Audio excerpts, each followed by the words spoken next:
I love that song. I love those vibes. You get a little bit of like the island vibes, but the strong island vibes, baby. Your boy Tommy D, the nonprofit sector connector. Another episode of Long Island Changemakers today. I have my friend Murph is here in a second. You don't get to meet him just yet, but Murph is here. This will be one of those conversations. You better hold on tight, buckle your seatbelt, because when these two guys get to talking, it's difficult. It's difficult for me to hold on to the conversation when we get going. So my friend Murph is here. What do you got here? What's this, like a little Bloody Mary mix? That's called the Murph's Famous. The Murph's Famous Bloody Mary mix. Now, I'll tell you something. I was at an event just yesterday, and one of your team members, Jess, was pouring some Murphs. I went to the, it's the Last Chance Animal Rescue. Correct. Which you and I were meeting in my office, right? And we're just kicking it. We're like, we should network. Let's connect. You know, we've known each other for a bunch of years.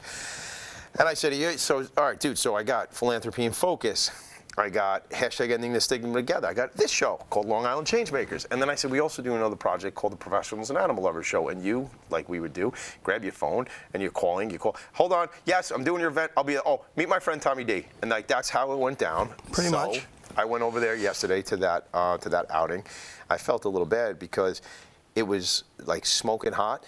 And then the skies, as soon as they sent these guys out, 7 minutes, I tell you, 7 minutes they're out, the skies open and just poured. Yeah. And then I was like, it's going to be all right. And they were like, yeah, it looks like it's going to clear. I don't think it cleared for like I left, but everywhere I went, it was raining up until like 6 o'clock last night. And then there's flood advisory and all this kind of stuff. So, all right, what is this, man? How do you end up, like, what happens? First of all, now you know this, and a lot of people know I'm sober a long time, but I did try a little bit of the Murphs yesterday. No vodka, just the Virgin Mary, right?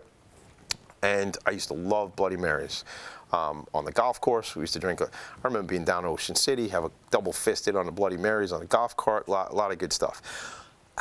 What is the story here? Like, what were you doing that all of a sudden you were like, I've made my own mix, maybe people want this? Well, fellow Met fan, let's go. You're going to get the true story. Good, I love that, thank you. Listen, life's hard enough. We're Mets fans, let's be honest. Tell me the truth, man. Anyway, so, all right, so this product right here, Tommy, it came from a family recipe. Okay. Which my father, back in the 70s, he used to love making Bloody Marys and this is sort of old school, in a blender. Okay. And he was so proud of his ingredients, his horseradish. Got horseradish. Did you use, like, back when I was a bartender, I think you know I was a bartender. My buddy. You were Tommy D. I was, that guy. Same guy. Different guy, but similar. I know. But I'm behind the bar. I'm behind the stick, we used to say, right? My buddy Louie, his real name is Scott, but we called him Louie. I don't know why, but that was it. But we would do Bloody Marys and mimosas on Sunday. And a big, like, jar, like almost like a mayonnaise jar. Yep. You put in your tomato, right? You put in a little Worcestershire. You put in, my son was trying to figure out how to say that word. He read that word the other day. Worcestershire. Worcestershire. He's like, that's not it. I'll teach you later. Yeah. But the horseradish, you know, I used to throw like even like a little A1. I'd sneak a little A1 in there and stuff like that. So your old man in the blender making this stuff up. And he's sneaking everything he could, but he was announcing it as he was doing it. And Are you a kid or what? I'm a kid. Yeah. I'm a kid. Let's call me 10, 11, 12, 13 years old. And he would make it from tomatoes and more. On a regular? He's making these regularly, like, or this is like Sundays. Sunday. Okay. Yeah, Sundays. He was a weekend warrior. Fair enough. I know him. I know that guy.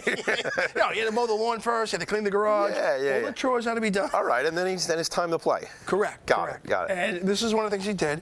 And I would sit there, and I was enthused as a let's call it 10, 13, 10, 11, 12, 13-year-old.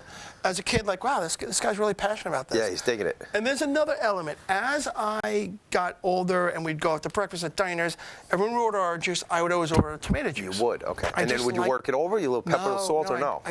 Yes, I would. Okay. Yeah, I would be like, do, just to kind of spice it up. Yeah. And as I grew into a teenager, my sister would make Bloody Marys because she's older than me, and she had Bloody Marys, and I just kind of liked it. Yeah.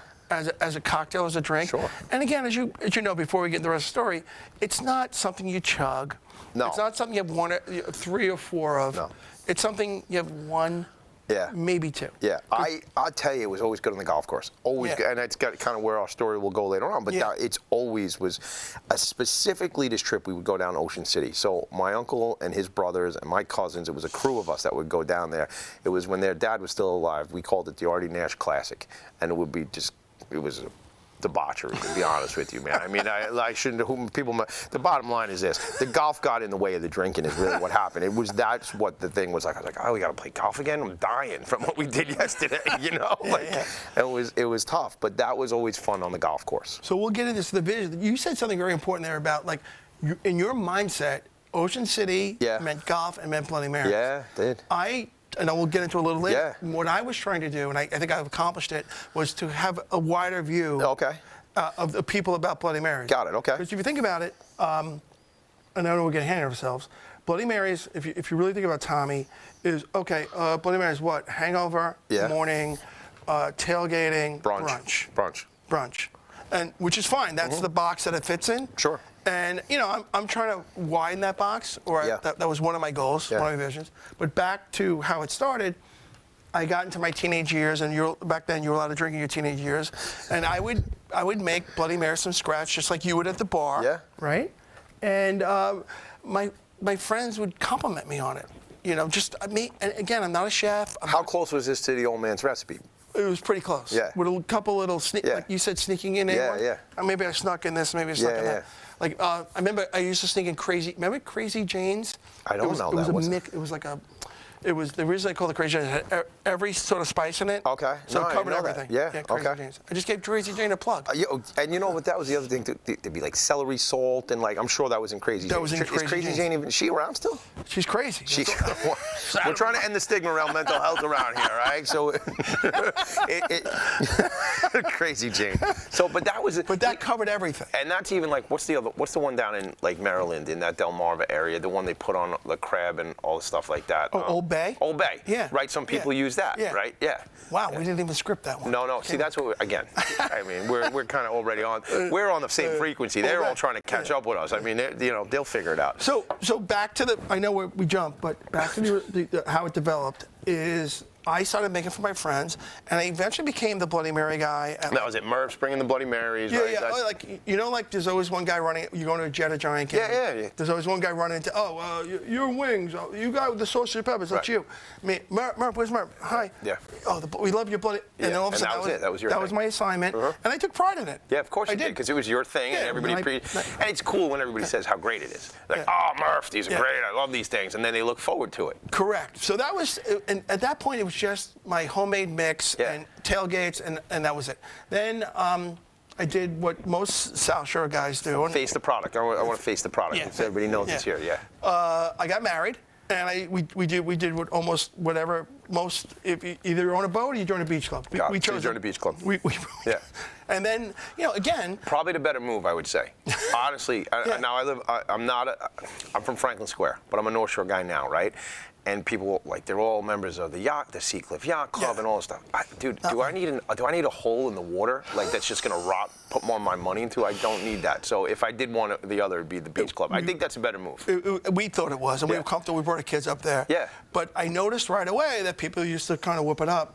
Yeah. Oh, yeah. No, they get fired up. And I would be like, me, I'm like you. I'm very friendly. 100%. Friends in half a second with everybody. Right. So all of a sudden, what happens? They know you. No, I'd be like, I got you tomorrow. Yeah. I got you tomorrow. Whoa. And I'd make a picture, just like the same thing we just talked about. Yeah. I'd go around. You're like a chemist. Is it right? It's. I wouldn't say that because that's too much credit for me. Yeah. No, I know. That's why I did it. It's funny. but I'd kind of like this, and the story's going to get interesting in a half a second, and one of the guys. And I actually never really gave him credit publicly. I'm going to do it right now. Was a guy named Tommy B. And no relation to Tommy B. No, I'm Tommy D. You're Tommy D. Yeah, but I wasn't. I might have been there, but I don't remember being there. Tell me what happened with Tommy B. I couldn't tell you guys apart. There was a lot of years that could happen. So Tommy B was on my row, H Court in Silver Point Beach Club. Shout out to Silver Point. Yep. And it's going to get better. And Tommy B eventually became, at the time, he was in produce, a big produce guy in Hunts Point Market. Oh, my buddy owns a company called E Armada. I'll introduce you to him, Paul Armada. Okay. 5th generation, I think, if not 4th. I'll tell you this story. We'll go back to your story, but long story. Paul's up there, and his grandfather started. The story is it all started with a lemon. His great-great-grandfather used to walk up and down the streets of Manhattan selling lemons, right, out of a bag. And then he got a push cart, and then he got, and then they're up at Hunts Point, and they had this unbelievable and they business. all know each other. Isn't that cool though? Yeah, I bet he knows. I'll ask him later on about Tommy B. I'll be like, because it's going to get. So Tommy brings tomatoes. Is that right? Like, so Tommy was the produce guy. Yeah. And he had he worked. He actually had a small company. Got bought by a bigger company called Our Best, and Tommy had a vision, and that vision was Uncle Giuseppe's. Come on. And that's who he is? He's no kidding. Him and the two brothers, Carl and Phil. Oh, okay. But Tommy pitched the vision to Carl and Phil. Now, that's a whole other separate story. Yeah. But as that's happening, and Uncle Giuseppe's, the first store was in East Meadow on Hempstead Turnpike. Yeah. They bought an old A&P. Now I think they have 13, 14 locations, maybe 15. I mean, they're... Yeah, no, they're primo brand. Primo. Yep.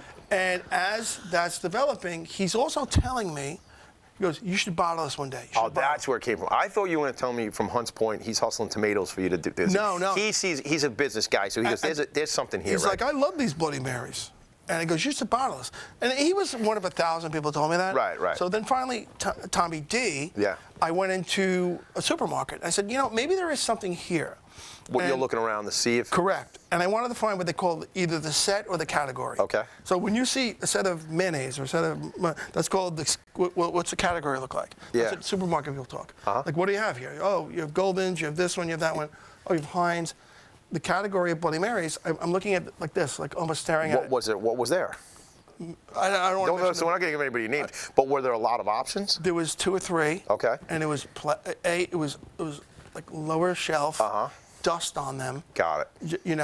It's there because they have to carry something. Right. Plastic bottle. Are you allowed to say TRAP on this show? Crap? Crap. Yeah. You can say that. Sure. It looked like crap. Yeah. It tastes like crap. Right. It had preservatives. All right. So you're doing your market research, right? There, and you're saying, man, my stuff's good. People love it, and the competition sucks. Every weakness they had, Tommy. Yeah. In my mind, I'm telling you, I decided when that was one. It wasn't like 5 visits. It was one. I'm like, I'm gonna bottle based on their weaknesses. Yeah, that's awesome. So I said, wow, like here's their weakness. And I went like this. Well, my strengths could be, if I were to do this, would be a glass bottle. Yep. Something that actually looks good. Yep. Something that actually tastes good. Like Tommy, I know you don't drink, but this is not alcohol. No, but I'm telling you, I drank some yesterday. There's a lot. You can see the ingredients in here. Tell me about that. Well, it's all natural. Yep. No preservatives, and it meets all the standards that I wanted when I stood there that first day, which was I just want to play off their weaknesses. Yeah, it's awesome. And the kicker was there's always a kicker. You see that line right there? Yep. There's always something push you over the line mentally. Yeah. And what pushed me off, I said, I'm in wealth management, as you know, right? I know that. That's what I do for a living. And I said, I don't want this to be a grind. I want it to be fun. Right. So this is not. I don't need another gig. I don't need another job. This is something cool to do, right? Correct. Yeah. I go, if I'm going to do it, I want it to be fun. Yeah. Because I'm fun like you and engaging. Yeah. I don't have a TV show, but I'm fun. We're going to get you one because honestly, about 5 minutes ago, I'm going, holy cow, if we did this together, people's brains would explode. I'm serious. I mean, dude, so like, you were in my office a couple weeks ago. Tommy D and the Murph. That'll be like a song and everything, but like, you were in my office, and that's why I warned these people at the beginning of this episode, they better hold on tight because they knew where we were going.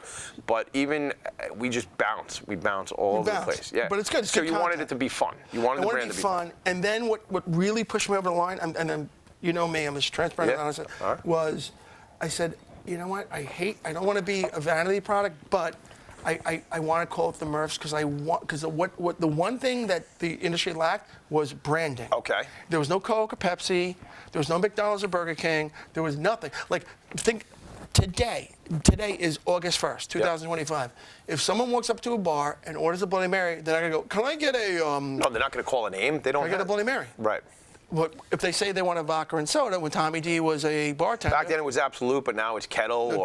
Right? Tito's now. Right. I'm even farther because later it was Grey Goose and Kettle. They're not even. It's Tito's. Everything's Tito's. Tito's it, man. You know why? It flows. Is that why? I mean, one thing, it flows off the tongue. Yeah.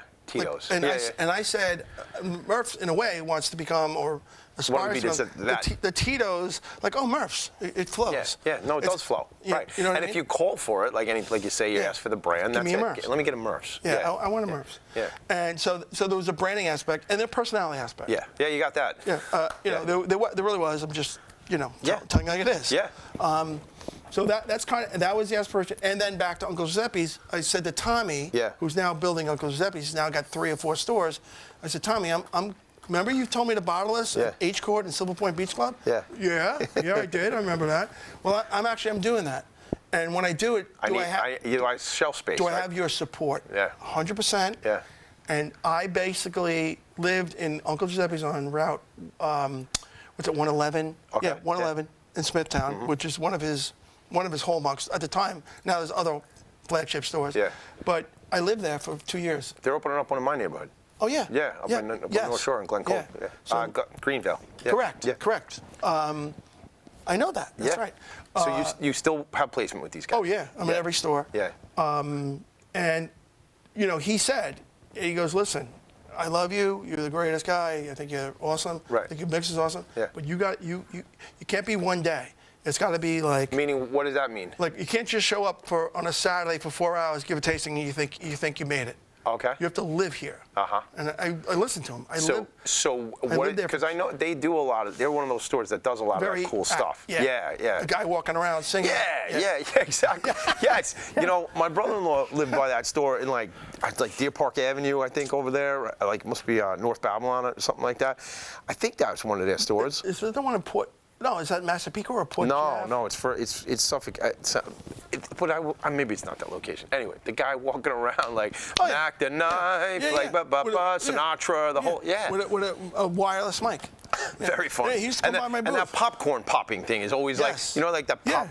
It makes that what is that? It's like a light. It's like flaky, but a light thing. I don't know what you do with it. They do it right in front of you. Yeah, no, but I don't know why. I don't know what it is. Like it's almost a snack? like it's a snack. It's something you put like bread or butter on. Oh, because every like 30 seconds you got. Yeah. And they're just popping behind you. Yeah. Correct. But that's a perfect store for like a guy like me, and I'd say a guy like you, because there's plenty of activity and plenty of cool stuff and fun stuff going on. So he says, you got to live here. And he meant. Meaning every Saturday and Sunday for 2 years. And that's what I did. Yeah. And I did it. I was 4 or 5 hours, 5, 6, sometimes 6. And what was it? Pouring, a little schmooze, a little demur? A little of both, but it was mostly a nice engagement. You always want nice presentation. You want to be professional. Yeah. You want to be alive. Right. You want to be interactive. Yeah. You want to tell people about your product. If 1,000 people come, that's 1,000 times you're telling me about your product. Yeah. Well, what is this? Well, it's all natural. It's all preservative. I'm local. Yeah, but I did it authentically. Yeah. I didn't. How many years ago was that? That was 2007. Wow. So this has been going a long time. Yeah. And then it kind of got out of the gate. I remember people were. It kind of took off. Yeah. And then people coming at me with like checkbook, Murph, I want to invest in your company. I'm like, I don't want any money. Yeah. Not because. Well, they just wanted a piece of your action, right? Correct. That's what it sounds like. It did, but I didn't feel comfortable taking people's money because I'm like, I'm still trying to figure this whole thing out. Yeah. What is this? Yeah. Right. Like there's a business element of this. Right. I'm the Murph. I'm good and all that stuff. I'm this guy, the front guy, but like I need a back end guy. Yeah. And did you find that? Yeah. Okay. A guy I work with in wealth management. Okay. This guy's name is Phil. So he'd become like an operational guy, and that. The best way I describe him, he does all the non-glamorous stuff. Yeah, he does the stuff Murph don't want to do, maybe. Yeah, inventory, we got to buy caps, we need labels. Right, sorry, Phil. Can I just go to another golf out? Oh, my God. But you know what, guy, maybe that's true. But maybe that's what Phil wants to do. Like, I know that's even in our practice, where you met in my office, Vanguard Benefits, we have things structured where Tommy D does business development. Gets things going, gets the client onboarded, and then moves on and brings on a new client where my partner Vinny will run everything from an operational client service perspective. That's the way these things are supposed to go. Put people in the spot where they best excel and they want to be, And they feel comfortable. Could you imagine you're trying to figure out how many bottles we need, and should we use this wrapper or should we use another wrapper? Oh my God! Wait a minute, hold on. Last time we checked, it was 8 cents per wrapper. I'm not paying 9. I'm not paying. I bet, dude, buy it. Same. You know what I mean? That's how people go to business. Yeah. But if you don't have a fill, and if I don't have a Vinny, and that's the thing, you need a fill. 100%. You need a Vinny. Yes. And I always say, like, to dumb it down. I don't mean that word that way. No, I understand. But in a typical restaurant, you got the front end and you got the back end. 100%. The guy at the front end is handshaking, making everyone feel perfect. 100%. The guy in the back end, who you don't even know, he's keeping the thing together. The meat guy. Who do I buy the onions from? Yeah. Like he's like. But he's critically important. Because he's trimming down our, we got to get more margin over here. We got to do this. Yeah. You can schmooze all you want. If we can't pay the payroll, it don't matter. 100%. Right? And also, he's watching the back door that nothing goes out the back door. Yes, that's a big part of it. Which is why they call it the back door. Yes. So, wow. That was a lot. Great diversion, but this is my life. Welcome to that's what it's like inside of my brain. Here's the thing I want to know though. We were talking a couple weeks ago, and one of the things you talked to me about was like going to like tailgates and stuff like that, and that seemed to be like a pretty cool, not only fun but good for business. Yeah. So tailgates was one of the inspirations why Murph's came up because Bloody Mary's fit like, and it's sort of, Tommy, it's the first thing. Let's say a typical tailgate. Oh, everyone's getting the grill going, this going, that going. They're emptying the back of their SUV. They're getting everything out, and they're never saying. Let's say it's 9:30 in the morning. They're giant. The Meadowlands is right there. Yeah. They're not saying, "Well, where's my Miller Lite? Where, like, just to get going." Yeah. No. They want to go to these. These are a great starter. Yeah. If I can just get a Bloody Mary to start my day off. And I mean, I laugh. I laugh because I know. But one of the I quit drinking. The rest of the world around me did not. So I watched everybody still do it. But I get that, and that was a great go-to to start your day. Or the mimosa. And maybe they were out the night before. Oh yeah. And maybe they needed hair of the dog. Hair of the dog. Maybe this. But another thing I loved about my role as the Bloody Mary guy. Is I'm by 11 o'clock. I'm off the clock. Yeah. Now it's the burger guy. It's right. That's actually good. That's very sneaky. I'm done. But the pressure's off. But that's I'm thinking of that as like. There was where you would go to the college towns and stuff. There was some of that cool stuff, right? Yes. Yeah. I did something interesting. Just risky. Taking a shot. Yeah, taking a shot. A friend of mine, his son friend from college, played for the University of Georgia, and he was tight end. And actually has for you football fans out there, college football, Georgia won 2 championships in a row. Okay. He was there? on one of the teams. That's now cool. he plays pro football.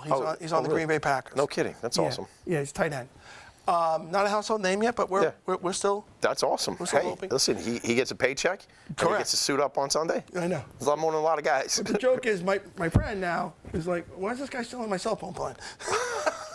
I don't know what the league minimum is, but I bet he could probably pay his own cell phone bill. You can. Yeah.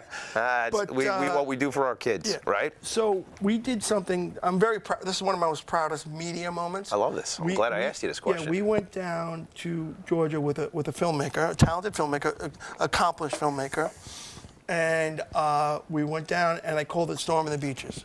She's like, what is that, Murph? Because she was on board with the branding, the personality. I said, we're just going to walk into tailgates. We're going to walk into bars. We're going to walk into frat houses, like this, like her following me, and whatever happens. Now, the outcome was always awesome. Right. And it was great. But, of course, when you're following someone around for a weekend, you have to cut that into a 30-second, Especially the shenanigans and going on. It was as authentic as this conversation right now. Yeah. No script, no nothing. Yeah. We knew we were having this. So right. That's about as prepared as we are. That's as prepared. This was like, who the hell is this guy? Yeah. And you're from New York? Yeah. And what was it? So how did they respond when you start meeting these people? It was like, hey, it's very nice, polite. Yeah. Hey, I see you got a bloody. Yeah. We like, who are you? What's going on here? Well, well, who's the girl with the camera? Yeah. Hey, listen, you know This is before, like, everybody's recording everything, too. Because, like, I feel like every conversation I'm in, somebody's recording it at this point anyway. So this is years past where, like, it was, like, a little bit unusual to be... I call it Normandy, and I don't mean to make that storm the beaches. Right, yeah. Let's just go in. Let's go in and see what happens. So you have, like, a wagon with bottles? That's right. I had a wagon. She had the camera. This is great. Sarah had the camera. Is this ever going to happen again? Because I would like to storm some beaches. I'm only serious. No, I got a beach or two we could storm. I like to storm some beaches. Let's I got go. a beach or two. Let's go. But the outcome was like ultra pop. We got 9 different like 1s to 15s, like, you know, because she's obviously an editor too, filmmaker editor. She edited it down. She had all the highlights like you'd see in any commercial, any highlight. And there was never one thing you couldn't. You were like, no, we don't want to see that. There was never something like you didn't say. Everyone had a positive view.